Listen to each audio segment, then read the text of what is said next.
Okay, we're going to look at solving equations, specifically linear equations. Let's look at this one. 3x minus 2y equals 4 minus 5y. Now we've got two different variables here. We've got x and y, so we need to specify which variable we want to solve for. So we're going to say solve for y. And what that means is that it's going to be in terms of x. There's going to be an x in the solution. Okay, so we want to get y all by itself on one side of the equation. So if we add 5y to both sides, right, and then we'll have 3x, negative 2y plus 5y, we get plus 3y equals 4. And we want to get rid now of that 3x because we just want y's. So subtract 3x from both sides. We're going to have 3y equals 4 minus 3x. All right, we're almost there. We want that y by itself, so we have to undo that multiplication by the 3. So to undo the multiplication, we're going to divide.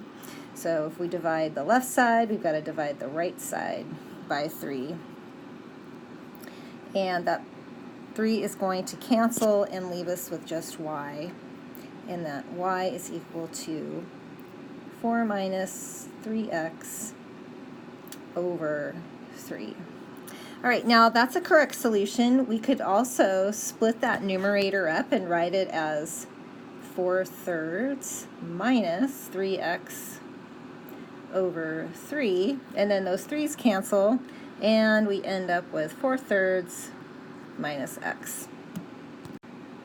Another example, solving for x.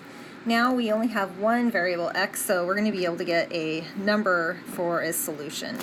Okay, our x is spread out in 3 different places inside of parentheses. So the first thing we want to do is we want to distribute to get rid of those parentheses. Okay, so when I say distribute, I mean I'm going to take 3 times the x, 3 times the 2, and then that negative, distribute inside those parentheses, and then that negative 2 inside those parentheses. Okay, so we have 3 times x, or 3x, 3 times 2, so plus 6.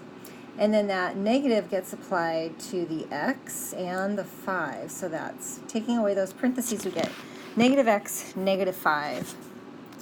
Equal to, distributing the negative 2, we get negative 2x. Negative 2 times a negative 4. So negative times a negative is going to give us a positive. So it'll be plus 8. Now we want to get all of the x's on one side. So we are going to add 2x to both sides. Okay, so on the left now we're going to have 3x plus 2x minus x. So that's going to end up with a 4x. And then we've got a plus 6 and a minus 5, so that's a plus 1. Equals, and then we're left with an 8 on the other side. And now we want to subtract 1 from both sides. So we get 4x equals 7.